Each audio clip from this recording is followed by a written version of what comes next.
Olá pessoal, tudo bom? Eu sou Ana Karina Wagner e bem-vindos a mais um vídeo aqui do canal. E hoje nós vamos conversar sobre as minhas últimas leituras concluídas. Finalmente estou trazendo de novo esse vídeo aqui para o canal. Já tem um tempinho que eu falo para vocês que vou atualizar das últimas leituras que eu concluí. E pois bem, né, dívida, tô cumprindo aqui a minha dívida com vocês. Então, eu tenho certeza que vocês vão amar essas dicas, porque esses livros me impactaram bastante. Então, cada um de vocês que estão me assistindo, eu tenho certeza absoluta que pelo menos 2 títulos aqui vocês vão amar. São leituras que eu fiz, terminei agora há uns dias, há uma semana, um mês, 2 meses atrás, tá? Então, desde o último vídeo que eu trouxe de últimas leituras atualizando vocês, eu li outras coisas, não vai dar pra colocar tudo nesse vídeo aqui, mas essas últimas aqui realmente são tão importantes pra mim, me marcaram tão profundamente, que vale a pena essa seleção que eu fiz pra vocês, tá bom? E a gente vai conversando depois em outros vídeos também. E aí vocês vão comentando aí ao longo desse vídeo quais dessas leituras, assim, vocês já fizeram, ficaram interessados, se já leram algo desses escritores que eu vou citar, se tem interesse em ler, e vão me indicando outras obras também, tá, desse estilo aí, e o que vocês querem ver primeiro, depois aqui no canal, tá? Que na verdade eu quero trazer alguns desses títulos aqui em resenhas separadas, então eu vou falar um pouquinho sobre eles aqui, e não vou me adentrar tanto assim, porque eu quero trazer para alguns especificamente, eu já sei quais que eu vou trazer, e aí no final do vídeo a gente conversa mais sobre isso, tá bom, pessoal? Vou começar então falando sobre um livrinho curtinho, mas super impactante, que é De Quanta Terra Precisa, isso, De Quanta Terra Precisa um Homem, do senhor Tolstói. Então aqui é um livro de contos. Na verdade, aqui nós temos 4 contos do Tolstói com essa temática aqui, meio com um tom de fábula. Então, são 4 contos bem curtinhos, sendo que o último é o que dá o título aqui dessa coletânea.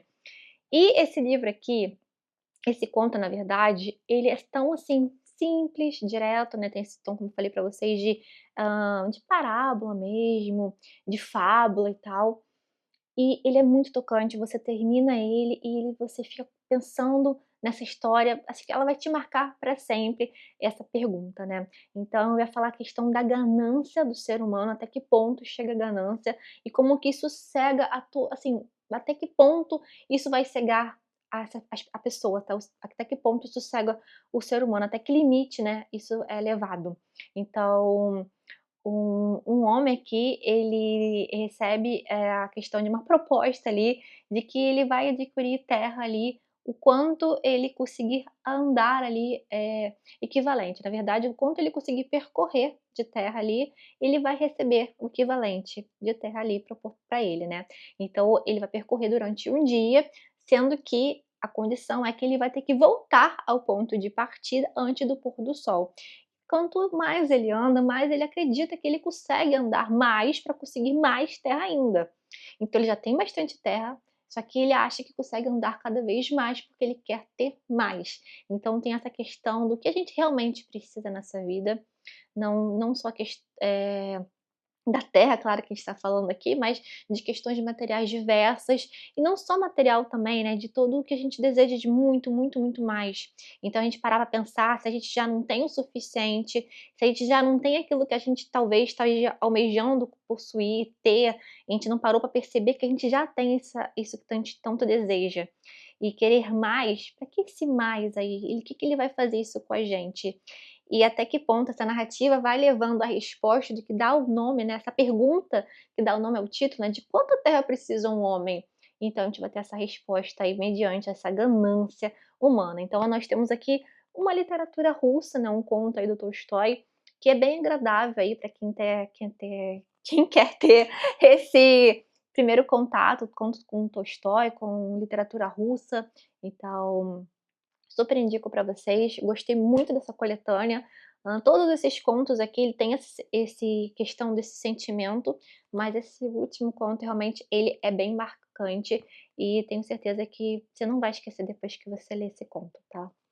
O próximo aqui, vocês vão ver que tem um lado aqui meio, introspectivo, não é nem introspectivo eu diria, mas, sabe, foi levando para um lado desgraceira, mas vai ter uma variação aqui que vocês vão gostar, tá. O próximo aqui é Stoner, do John Williams, finalmente.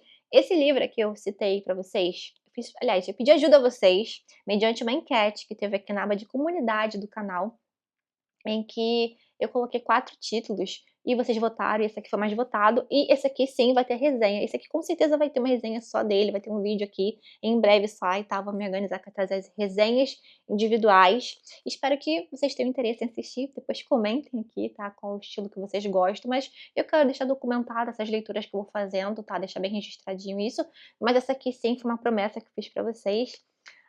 Esse aqui é uma espécie, é um clássico, digamos, já é um clássico meio que redescoberto, né, então o livro é uma literatura americana, então nós vamos acompanhar a vida do Stoner, que logo no início ali a gente já sabe que ele morreu.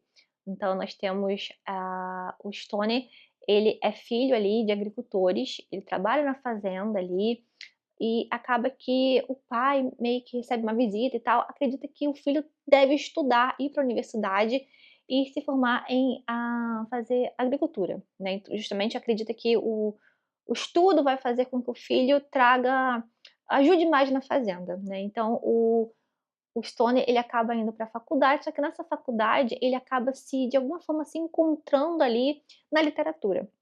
Então a gente vai acabar encontrando então essa formação, esse romance é uma espécie de romance de formação, né, só que sem acompanharmos algo muito heróico, algo grandioso acontecendo nessa vida do Stoner, mas é justamente uma vida simples. Então, acredito que o grande diferencial nesse livro é a questão da simplicidade mesmo, nos detalhes, nessa vida que é tão comum, nesse cotidiano ali que é tão comum, e a gente se sente tão é uma coisa tão crível, sabe, porque você percebe que é uma história que poderia ter acontecido com uma pessoa que você conhece.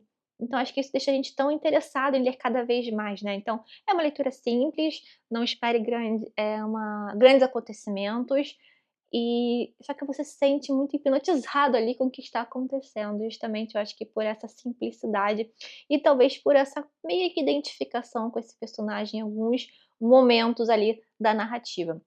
Então ele se encontra de alguma forma, como, estudante ali de literatura e dali ele acaba se tornando professor, porque ele acaba querendo ficar nesse mundo da universidade em que ele se formou e dali ele vai mestrado, doutorado, enfim, se torna professor. Então a gente vai acompanhando as amizades, os amores, toda a relação que ele vai se construindo ali ao entorno disso. Então, o que mais marca nesse livro, na verdade, além de você acompanhar essa vida simples, como eu disse para vocês, é a questão da indiferença com que ele leva várias coisas que vão acontecendo na vida dele. Muita coisa ali a gente percebe que ele fala assim, né, tanto faz, que diferença isso vai fazer, coisas do tipo que vão acontecendo e a vida vai passando. Então, o Stoner, ele meio que traz esse incômodo pra gente. Então aí você fala: "Mas como que a gente se identifica com pessoas assim?". A gente se identifica, né, porque quantas vezes a gente não deixa as coisas assim, acontecem e a gente fala assim: "Ah, deixa pra lá, deixa as coisas acontecerem". Alguma vez ou outra a gente aconteceu, a gente já faz isso na nossa vida, né. Então a gente pega esse convite a se identificar com isso, a perceber o que que isso leva a pessoa, qual o caminho que isso vai trilhando na vida dessa pessoa. Então é um livro que te toca bastante nesse quesito, e você vai se hipnotizando realmente com essa escrita aqui, com essa vida desse homem aqui, aparentemente simples, mas que realmente transforma a gente durante a leitura. Eu gostei muito mesmo desse livro aqui e recomendo profundamente para vocês, tá, gente? E nessa temática aqui, inclusive, né, da questão de você olhar para o passado, de ver o que você fez, né, desse questionamento, né, a gente já sabe que ele logo no início, a gente já disse que o Stone morreu. Então a gente vai se deparar com esse personagem refletindo os acontecimentos de alguma hora ali durante a narrativa. Então essa questão de refletir sobre o passado é algo que eu encontrei já na minha próxima leitura, né. Então esse tema de reflexão, olhar para o passado, nós encontramos muito fortemente, então, em Os Vestígios do Dia, do Kazuo Ishiguro. Então nós temos aqui, saindo de literatura então, russa, americana, literatura japonesa. O Kazuo Ishiguro foi ganhador do Nobel de Literatura de 2017, e aqui nós acompanhamos uma história que se passa ali na Inglaterra, então é bem interessante isso. E inclusive eu quero muito assistir a adaptação desse livro, ainda não assisti, que é com Anthony Hopkins e a Emma Thompson. É um filme de 93, inclusive, tô pra assistir. E esse aqui já foi uma leitura que eu concluí mais recentemente, como vocês podem ver pelo que eu estou falando. E ele tem essa questão do olhar para o passado. E esse livro, ele tem algo que eu acho assim, quem gostou de um desses títulos aqui, se você gostou de ler o Stoner, você vai se identificar muito com esse livro. E se você se leu esse livro, você vai gostar muito desse. Então são livros aqui que é, faz muito sentido lerem próximos um do outro, é como se fosse um grande complemento de alguma forma da temática pelo qual ele traz, de você querer essas reflexões, assim, se pensar mesmo, uma vida simples de alguma forma, e como você vai vendo essas vivências aqui. É bem legal de fazer essas 2 leituras próximas de alguma forma, tá. Então aqui esse Bichos do Dia também é legal de lembrar para vocês, que inclusive aqui eu vou citar 3 livros que fazem parte dessa lista dos meus 12 livros para 2025, tá. Não esqueci dessa lista, então aos poucos ali que eu vou quitando os livros da lista, eu vou vir falar com vocês. Então também esse aqui é um livro que vai ter uma resenha individual, justamente porque também tá na minha lista lá, tá. Aqui nós acompanhamos a história do Stevens, que é um mordomo. Ele serviu anos dessa mansão aqui, justamente nessa capa aqui, aquelas mansões bem aristocratas mesmo, então a questão, de um lord inglês, imagina. Então um cara que é super profissional, tem orgulho de ser mordomo, então trabalhou para um lord inglês e tal. Então, a história se passa já que esse lord já morreu, essa mansão aqui já pertence agora a um americano, já são novos tempos, e o Stevens tendo que se adaptar a esse novo, né, esse novo dono, esses novos costumes, né, então esse novo dono ele tem a questão meio de ser brincalhão e tal, o Stevens nem sabe muito bem, como interagir direito em algumas situações e tal, e esse cara, como ele vai se ausentar alguns dias, ele faz um convite ao Stevens para ele tirar umas férias, aí tirar uns dias aí, e ele acaba, né, nessa aí, ele fala: "Ah, acho que eu vou aceitar", né, depois de meio que falar que não e tal, ele volta, acho que vai aceitar, porque ele fica com uma ideia fixa de que ele recebeu uma carta de uma antiga governanta e ele, pelo que ele lê ali e tal, ele se entende que ela tá com saudade de alguma forma, no tempo que ela trabalhou também, e tem esse reencontro com o passado, e ele diz que tá passando por um problema ali de organização do pessoal que trabalha ali nessa mansão, e ele acredita que ela vai ajudar muito com isso. Então é como se aquilo ali fosse, sabe, aquele estalo que ele precisa para reviver, tentar recuperar o tempo perdido de alguma coisa, essa coisa do tempo perdido, né. Então, como eu falei pra vocês, presente em Estônia, aqui parece que é mais trabalhado, mais desenvolvido isso, e o que é algo que me conquista muito mais nesse livro, inclusive, em relação ao Estônia, que eu gostei muito, mas esse aqui me conquista mais, é porque é um livro que eu gosto porque tem camadas, várias camadas. Ao mesmo tempo, então, que a gente acompanha o Stevens, falando da vida dele como mordomo, como ele faz, o exercer da profissão dele, os banquetes que são organizados, o pessoal ali, como que é aquele dia a dia, você também tem a camada desse Stevens tendo esse reencontro com o passado, ele buscando. Eu gosto muito também da metáfora dele sair em viagem de carro, dirigindo ali pelas estradas, as curvas que ele vai fazendo, e ao longo dessas curvas nessa estrada que ele vai relembrando de eventos passados durante esses anos que ele serviu ao lord inglês. Então, ele vai lembrar dos jantares sendo oferecidos ali, e esses jantares ali, especificamente ali na época, do período entre guerras. E aí esse lord recebia políticos, pessoas importantes, mas tinham pessoas ali partidárias do nazismo, ele recebia pessoas assim. Então, tem situações ali que até são chocantes, que o Stevens ele é tão profissional, ele tem aquela questão de acreditar no que seria o grande mordomo. Então, seria aquele cara que está servindo ao seu patrão e nada pode abalá-lo, nada vai tirar ali do eixo. Pode estar, sim, sua vida pessoal pode estar desmoronando ali do lado, pessoas importantes para você pode estar morrendo, pode estar assim acontecendo um monte de coisa, mas ele vai manter a sua postura, o semblante, tudo, nada vai atrapalhar aquilo, porque o que ele faz é muito importante, porque se algo der errado naquele jantar, aquela reunião, aquela coisa que está acontecendo ali, aquilo vai afetar a história de alguma forma.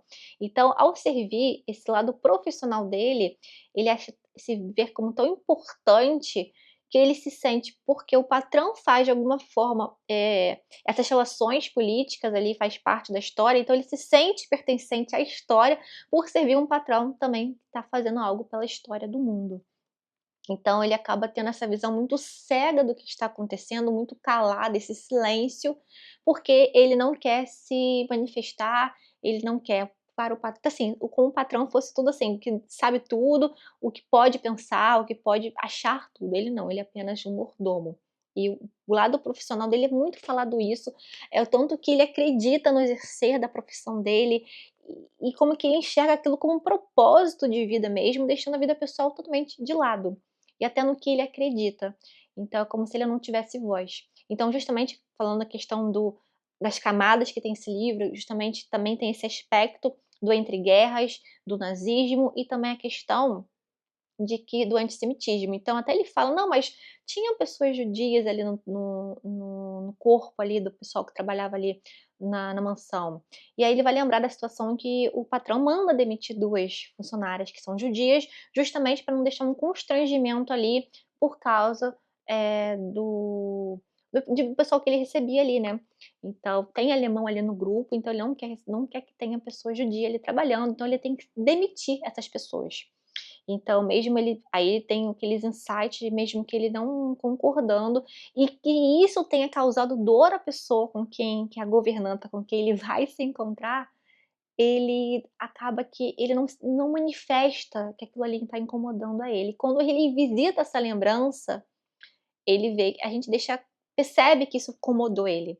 E outro ponto que tem nesse livro é que o incômodo que ele teve e a questão do que ele se arrepende, não é dito claramente: "Eu me arrependo, eu deveria ter feito isso". Fica subentendido justamente nesses silêncios. E aí o que vem ao nome, ao título aqui, né, a questão dos vestígios do dia, é que no final, né, aquela vida que você não viveu, vai sobrar exatamente isso, apenas os vestígios do dia, de uma vida não vivida. São os resíduos, na verdade aqui seriam os resíduos, aquilo que sobrou do que você não viveu. Então, é um livro bem melancólico, que tem várias camadas, mas te convida a ter várias reflexões sobre isso. Então, à medida que ele vai fazendo essa viagem ali, digamos uma viagem ali rumo ao passado, né, então esse encontro com essa governanta, que só vai acontecer ali bem no finalzinho do livro, mas o que vai importar mesmo é essa jornada que ele vai fazendo. Então, como vocês podem ver, é um livro que me marcou demais da conta e sim, indico fortemente para vocês, tá. É sensacional a escrita do Kazuo Ishiguro. Já quero ler outras obras desse escritor. Se vocês já leram outro livro dele e queiram me indicar, fiquem à vontade, porque realmente é bem interessante mesmo, que vocês vão, assim, aprendendo justamente a questão da profissão, a questão de como que ele se espelhou muito no pai dele, de como que ele pensa em relação à vida e as coisas que a gente percebe que ele vai se arrependendo de não ter feito. Bem bacana mesmo. Outra aqui é a desgraceira, assim, aqui coroa a desgraceira, tá. Mas esse livro também tá presente das minhas 12 livros para 2025, que é Judas Obscuro, do Thomas Hardy. Aqui é realmente a desgraceira total. Inclusive, o Thomas Hardy é conhecido, né, como um escritor sombrio, e esse aqui é o mais sombrio dos seus romances, tanto que é tão sombrio, que após ter escrito esse livro, e que chocou muito a sociedade da época, né, a sociedade vitoriana, então nós estamos falando de livro do século XIX ali, literatura inglesa, né. Ele chocou tanto ali com o que ele tentou denunciou aqui nesse livro, né, de alguma forma, pelo desfecho ali do que como ele criticava as instituições como o casamento, a religião, a hipocrisia social, como que a questão da educação, religião, casamento, que seriam coisas para deixar o ser humano dar mais liberdade às pessoas, na verdade, são prisões. Então, a forma como ele dá, o andamento de alguns personagens aqui, como dando os desfechos de alguns personagens, é tão, assim, digamos, assustador, assim, é tão cruel para algumas coisas, que isso chocou tanto a sociedade que ele acabou que teve tantas críticas que ele não escreveu mais romances. Ele acabou indo mais para as poesias e tal, ele não parou de escrever, mas parou de escrever romances. Mas confesso para vocês que realmente esse livro me impactou. Eu só vou passar aqui rapidinho para vocês terem a noção de como que a escrita do Hard realmente ela me marcou profundamente. É um livro que eu demorei lendo no sentido porque não é fácil a leitura. Eu acho que um bom exemplo que eu dou, que eu acho que eu escrevi até no Scooby ali quando, atualizei a leitura, é o sentido, assim, quando você lê aquele livro do Voltaire, né, o Cândido, o otimismo, né, então tudo que acontece de ruim na nossa vida é para melhorar, então quando você vê algo acontecendo muito ruim, você tem que ter certeza: "Olha, não, tá acontecendo essa catástrofe porque vai melhorar algo, lá na frente vai ter uma esperança", aqui não. Tudo que acontece na vida de ruim na vida do Judas não é pra melhorar, é pra piorar. Então quando você acha que não pode ser pior do que aconteceu ali, acredite, vai piorar, tá. Então, é bem nesse sentido aqui de desgraceira que acontece essa história do Judas, um menino ali que cresceu numa aldeia e que ele acaba vendo na figura do professor ali, que ele vai se mudar pra Christminster ali, né, para estudar na universidade, e ele acaba falando, assim, que quer se espelhar nesse professor.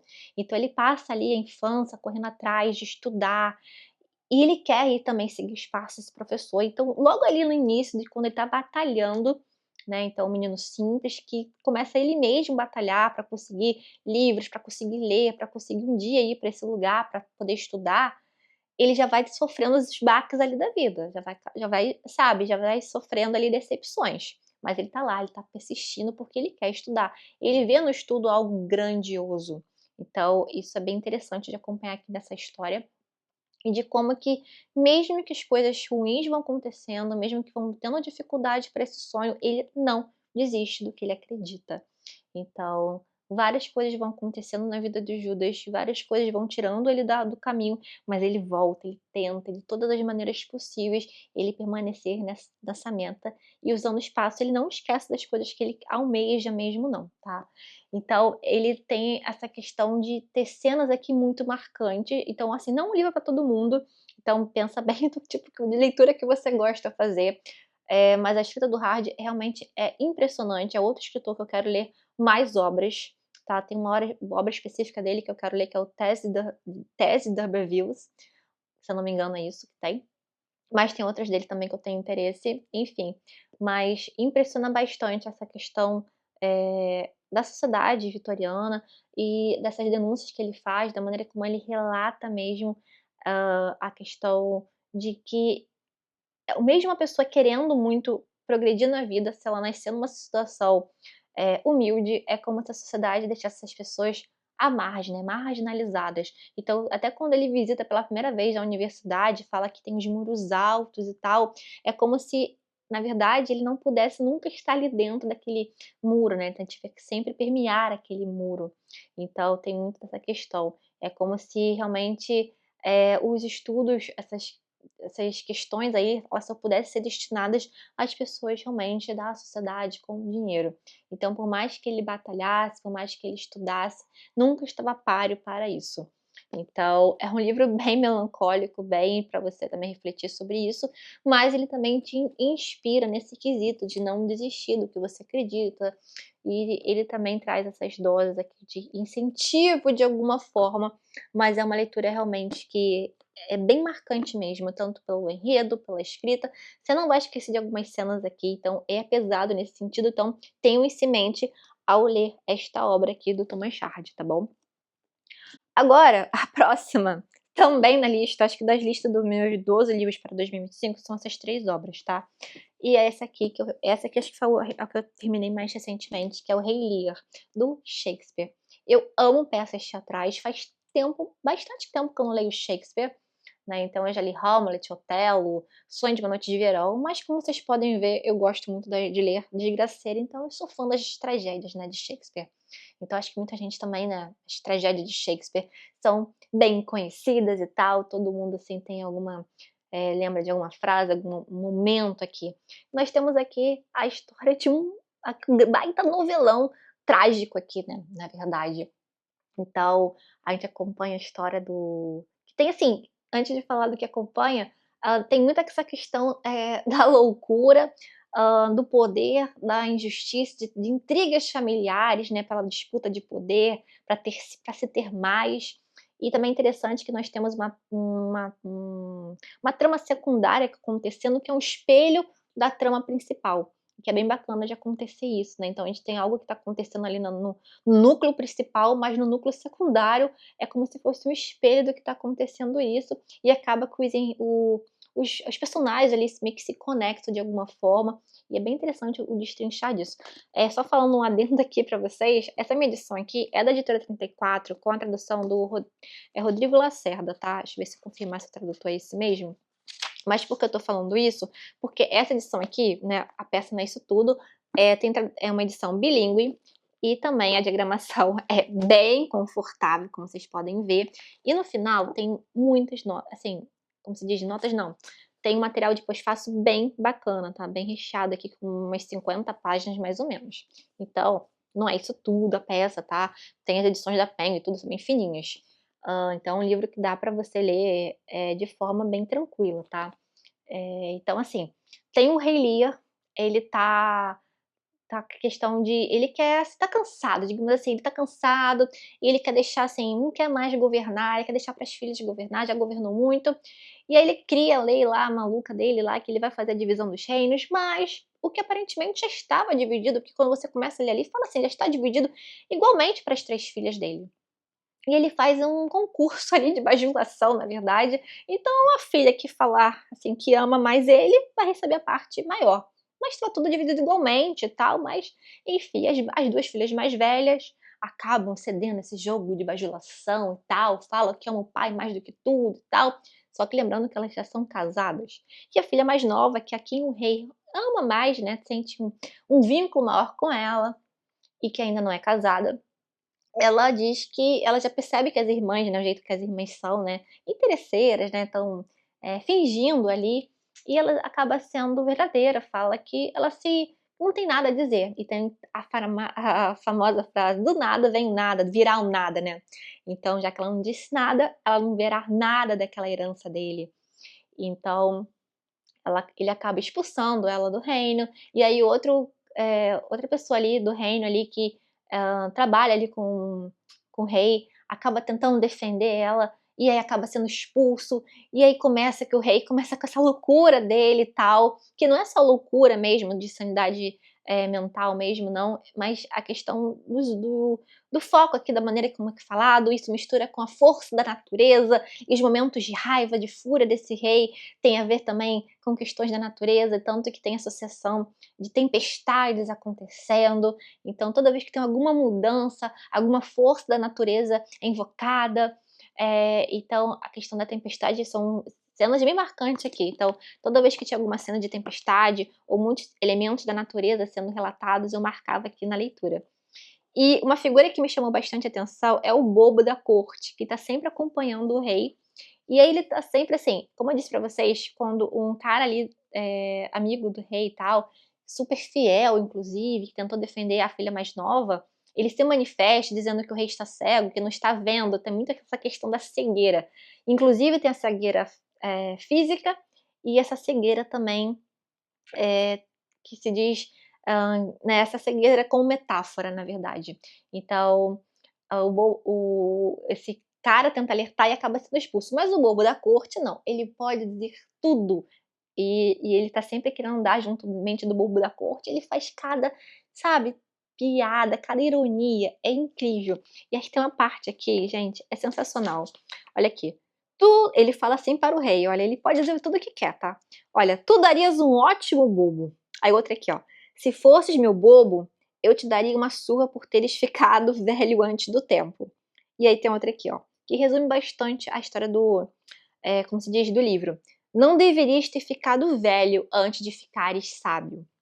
Então essa frase resume muito a questão, do livro, né, a questão de sabedoria. Então ele antes de ter ficado velho, ele deveria ter ficado sábio e percebeu o que estava acontecendo ali com as filhas mais velhas, de não ter acreditado nelas, sabe, ter duvidado da mais nova que estava falando a verdade.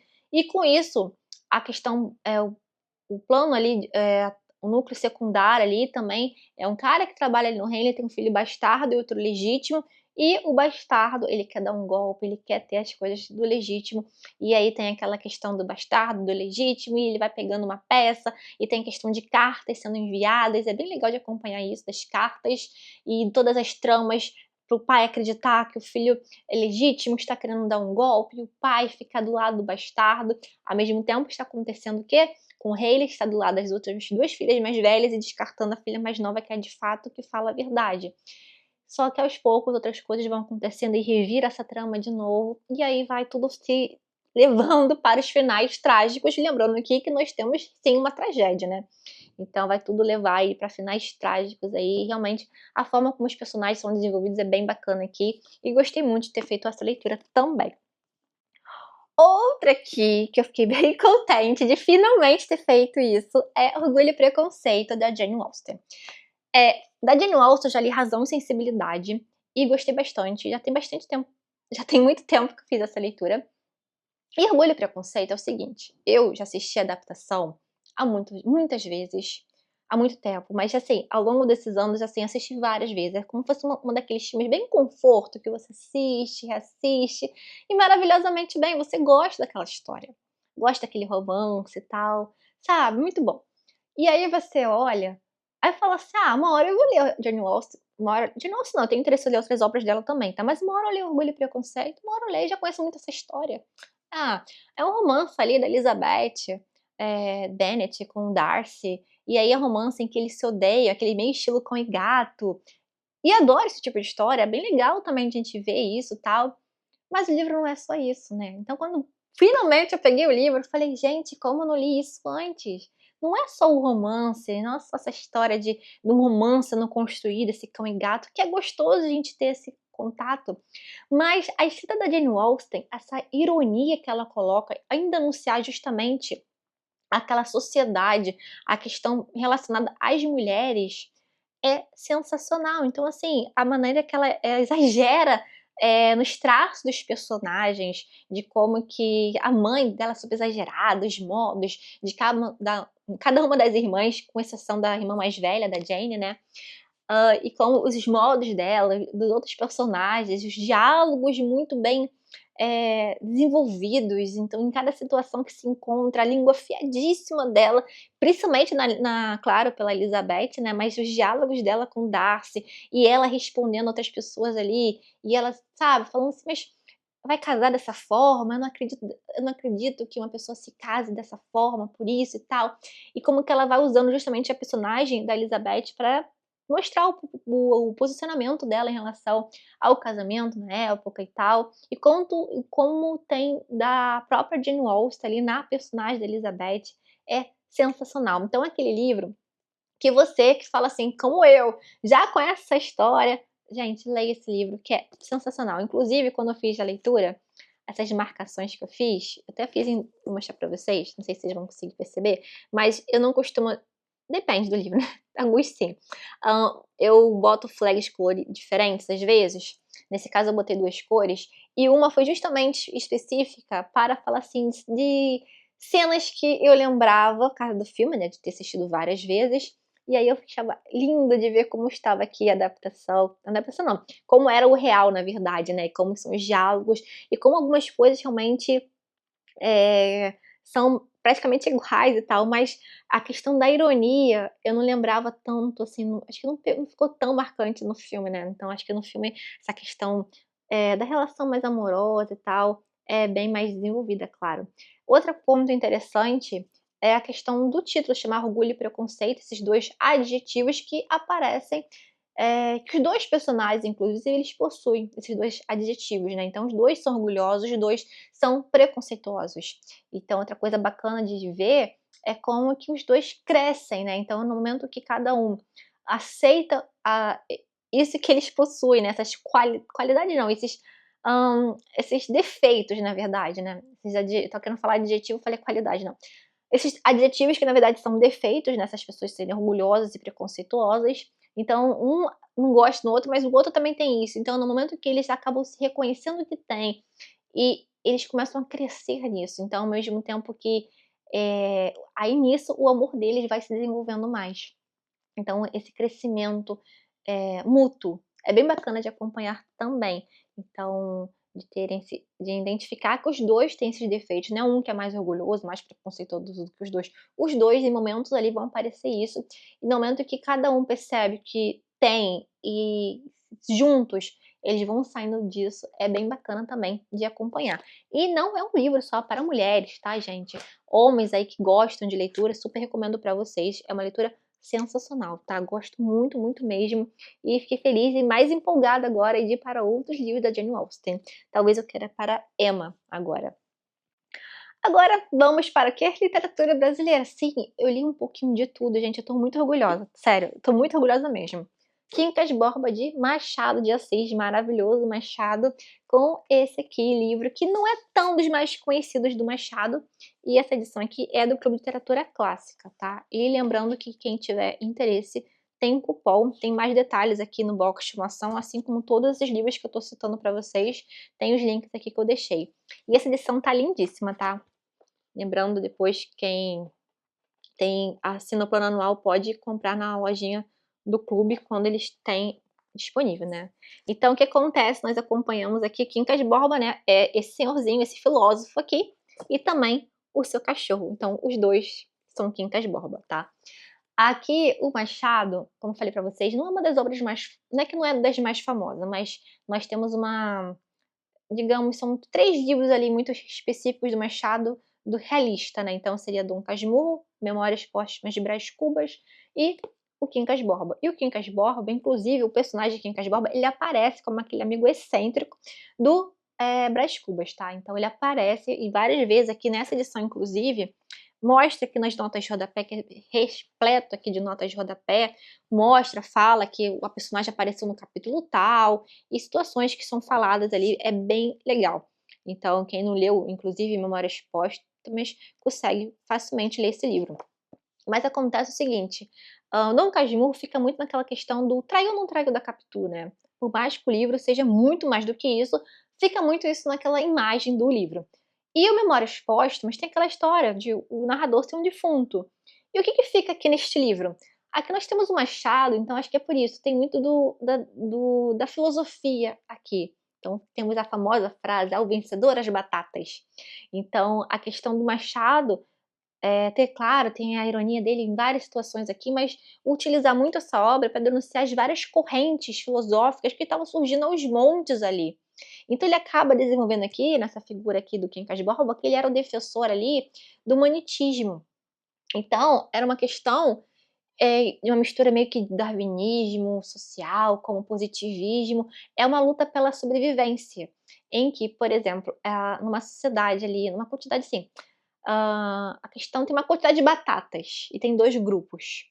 Então as batatas não são suficientes para os 2 grupos. Quem ganhar fica com as batatas, né, então vai comer e vai viver. Quem perder fica sem as batatas e morre. Então, ao vencedor, as batatas. Então é meio que é muito extremo, então é como se fosse usar filosofia para explicar tudo o que acontece na vida. Então o Machado usa muito essa filosofia aqui do vencedor às batatas, inclusive batatas bastante nós temos aqui no livro, então ele está criticando muito isso.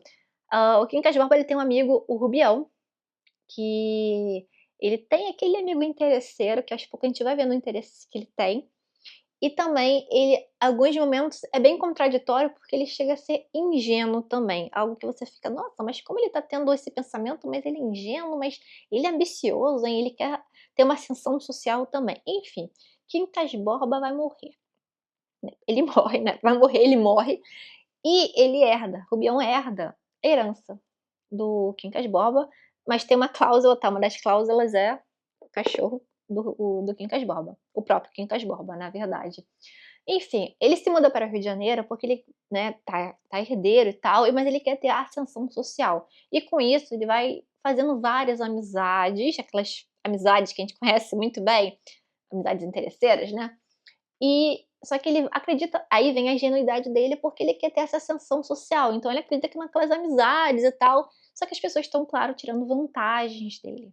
E aí nesse momento de viradas e tal, essa questão do "Ao vencedor as batatas", dessa filosofia, quando tem essas viradas de chave na vida do Rubião, ele vai lembrando agora não, agora faz sentido aquela história que ele contou do Vencedor das Batatas, agora eu entendo essa filosofia, agora tudo faz sentido. Antes de ter dinheiro, ele não entendia, não compreendia isso. No momento que ele herda, ele compreende, e outras vezes vai tendo essa referência também na obra. Então nós vamos acompanhar essa vida do Rubião, né, por meio da língua afiadíssima do Machado. E outro livro que fica bem interessante de fazer esse denúncia aí do Machado a tudo que esse exagero aí, é o Alienista, né, na questão do estudo aí da loucura de forma exagerada, que nós temos a questão da filosofia de forma exagerada. Então é um livro que eu gostei muito de ter feito a leitura, então já estava com saudade de ler Machado, apesar de ter feito a leitura do Alienista ano passado, e realmente me diverti muito com esse livro, foi sensacional mesmo. E aí eu já fico assim, quero ler mais Machado. Eu fico viciada, realmente o Machado, ele hipnotiza muito com a escrita, eu acho que ele amarra bem. Então acho que é por isso que deixa a opinião de vocês, porque esse livro às vezes não é tão falado quanto os outros 2, mas, ele é maravilhoso, tá, deem a chance de ler Quincas Borba. E agora, por último, e não menos importante de hipótese alguma, é o livro que é da nossa leitura conjunta, então em breve esse aqui é um que acho que vai ser o primeiro que vai ter resenha aqui no canal, tá, que já tem até diário de leitura, enfim. É o Conde de Monte Cristo, do Alexandre Dumas, e temos então literatura francesa por aqui. Esse super calhamaço, enfim, lido, maravilhoso, cada página, cada linha, isso aqui é maravilhoso, gente, pelo amor de Deus, leiam, não tenha medo disso. Se outras pessoas já falaram: "Ah, esse clássico é fácil de ler", é maravilhoso de ler, tá bom? Essa minha edição também é do Clube de Literatura Clássica, tá? Eu mostrei em detalhes pra vocês, em um vídeo aqui no canal, foi o de convite de leitura conjunta pra vocês. E pra quem tiver interesse, que já leu a obra, quer se aprofundar ou vai ler depois, tá tendo um diário de leitura aqui a cada 2 partes, tá? Então tem vídeo aqui no canal das partes 1 e 2, 3 e 4, e já vai sair agora da parte 5 e 6. E depois vou trazer essas diários de leituras, eles possuem spoiler, tá? Pra conversar abertamente nos comentários, pra quem quando vocês forem ler e quiserem assistir, quem já leu, quiser repassar ali as coisas. Eu fiz até mapa de personagens, das relações entre eles, que são vários personagens aqui, mas nenhum é descartado, porque todos são bem importantes ali para o enredo, tá? Vocês podem duvidar, mas tudo assim bem amarradinho. Pois bem, tem bastante conteúdo aqui, então vai ter uma resenha aqui sem spoiler depois pra tentar conquistar mais pessoas, dar chance a esse livro aqui. Gente, isso aqui eu quero, sério, panfletar muito, se tornou um dos favoritos da vida, com certeza.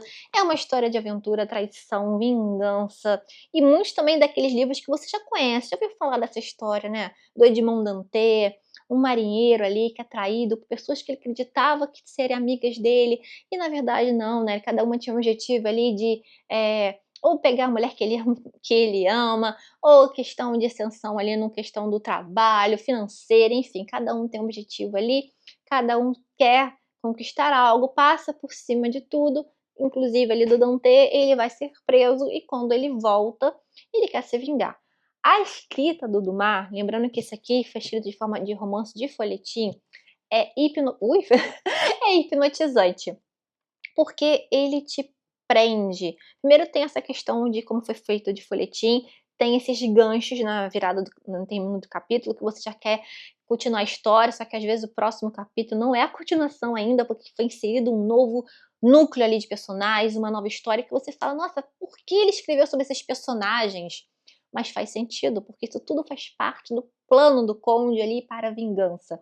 Então o leitor, ele vai descobrindo muita coisa assim, o leitor ao mesmo tempo é um cúmplice, mas ele é pego muitas vezes de surpresa, tá? Porque o Conde ele esconde muitas coisas da gente, dos leitores. Tem vários momentos assim, na narrativa que o Dumas escreve assim: agora, leitores, vamos voltar àquela cena que aconteceu antes.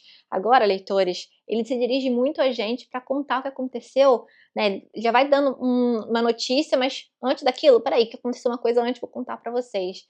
É muito bom de acompanhar essa jornada aqui e a forma como que esses personagens vão se relacionando e como tudo vai fazendo muito sentido, tá? No início da que você fala, como eu disse pra vocês, caramba, mas mais outro personagem? Não, eu quero continuar. Porque você fica tão querendo aqui, sedento justamente pra ver o tombo de cada um, que aí você fica assim inquieto por aquilo. Mas depois que você fala: "Nossa", quando vai amarrando muito bem, costurando muito bem, o desenvolvimento dos personagens é muito bem feito, o enredo é muito bem construído, o plano muito bem elaborado, muito bem executado. E outra questão bem interessante, que também remete muito a esse aspecto aqui meio de olhando aqui o livro, aqui essa edição meio de bíblia de alguma forma, aqui com vários elementos aqui do navio, vários elementos também aqui, que alguma hora passa na história a questão da Bíblia como uma questão que é muito citada aqui nesse livro da providência, do conde ele se ver como fosse, um elo ali, a questão de uma justiça divina. Então as coisas que estão acontecendo é como se ele fosse responsável por ser a justiça, por ser a providência. Então, a palavra providência é várias vezes citadas aqui nesse livro justamente por isso, né, como se ele fosse a questão de ele se achar que as pessoas merecem, ele mere essa vingança deve ser feita porque isso é algo divino. Então as coisas que aconteceram a ele, que deram a ele meios para isso. E mais legal também, a questão que eu falei para você de meios, é que o conde, ele não faz exatamente as coisas, assim, para se vingar diretamente. Ele coloca as pessoas em situações e elas mesmas vão meio que se ferrando sozinhas, né, porque elas continuam ainda tão interesseiras, tão gananciosas, que elas não fazem as coisas por si mesmas. Então acaba que ele só coloca elas ali no lugar certo, na hora certa, como ele bem quer, e ele acredita que a índole delas não está nada boa, e aí elas acabam se amarrando ali de alguma forma. Então, o elo narrativo muito bem desenvolvido, elos entre os personagens, assim, maravilhoso, gente. Então, assim, leiam esse livro, não tenham receio de encarar. Ah, mas eu não sei, essa leitura agora, fim de ano, será se vai, será se anima, é um livro muito grande. Gente, eu coloquei as metas, se vocês quiserem seguir como que foi o cronograma, tem lá no vídeo para vocês se basearem. De pouquinho em pouquinho essa leitura vai ganhando grande espaço, depois vocês não vão querer largar esse livro enquanto não terminar essa história aqui de conhecer cada desfecho, cada ai, é muito bom mesmo, leiam esse livro, só leiam. Por favor, acreditem em mim, vale a pena cada linha, cada pessoa, cada página, cada personagem, cada tudo aqui. Maravilhoso mesmo, sem defeitos, um dos favoritos da vida com certeza, tá, pessoal? Então, como vocês podem ver, eu li várias coisas muito boas, que eu gostei muito, muito assim, eu não sei, eu fiquei muito contente, realmente, eu não peguei nenhum livro que eu falei: "Ai, não gostei". Esses livros todos aqui eu gostei demais, me marcaram profundamente. São livros que eu recomendo, assim, de coração para vocês. Um ou outro, claro, que se destacou, como Conde de Monte Cristo, Os Vestígios do Dia, que mais? Judas Obscuro, Orgulho e Preconceito também se destacou, Quincas enfim, vocês podem ver, né, tem uns que se destacaram, assim, um pouco mais, né. E Conde de Monte Cristo, claro, saiu disparadamente, e Vestidos do Dia também, acho que disparou também. Mas o Conde é, sem dúvida, uma das melhores leituras da vida, imagina. Então fiquei bem contente. Vocês vão me contando aqui, então, pedir ajuda pra vocês, qual dessas resenhas vocês querem ver primeiro. A do Conde vai ser, acho que provavelmente a que vai ter por causa do projeto, porque em breve vai ter leitura conjunta, que eu vou fazer o convite de Os Miseráveis pra vocês, que eu também acredito que vai ser uma leitura marcante aí para a vida. Então vocês vão comentando aí se vocês têm quem que vai ter interesse em participar, enfim, quando vocês gostariam que começasse essa leitura. Então, mas vai ter um vídeo ainda esse ano, tá, de convite para a leitura conjunta de Os Miseráveis. Então vai ter a resenha, então, do Conde de Monte Cristo, do Stoner, que eu já havia prometido para vocês também, então uma das próximas resenhas. Mas eles vão contando qual dessas histórias aqui vocês querem ver mais detalhes, querem ver resenha e qual a ordem que vocês querem ver. Vocês colocam aqui, Carol, faz resenha logo desse livro aqui que eu quero ver mais detalhes, ver as marcações, sei lá, enfim, que você fez, como que foi, ler algumas citações. Vocês vão comentando aqui que é muito bom. E como eu disse também ao longo do vídeo, se vocês já leram essas obras, e vocês quiserem dar a opinião de vocês também, o que vocês concordam, discordam de mim, e também a questão de que vocês já leram outras obras desses escritores, me indicam outras obras desses escritores, então vou querer, tem vários desses aqui eu quero ler outras obras, então estou bem empolgada com isso. Então, pessoal, espero que vocês tenham gostado desse vídeo e, como eu disse, tenham pego dicas valiosíssimas por aqui, tá bom, pessoal? Olha, um beijo enorme, tchau, tchau, até o próximo vídeo.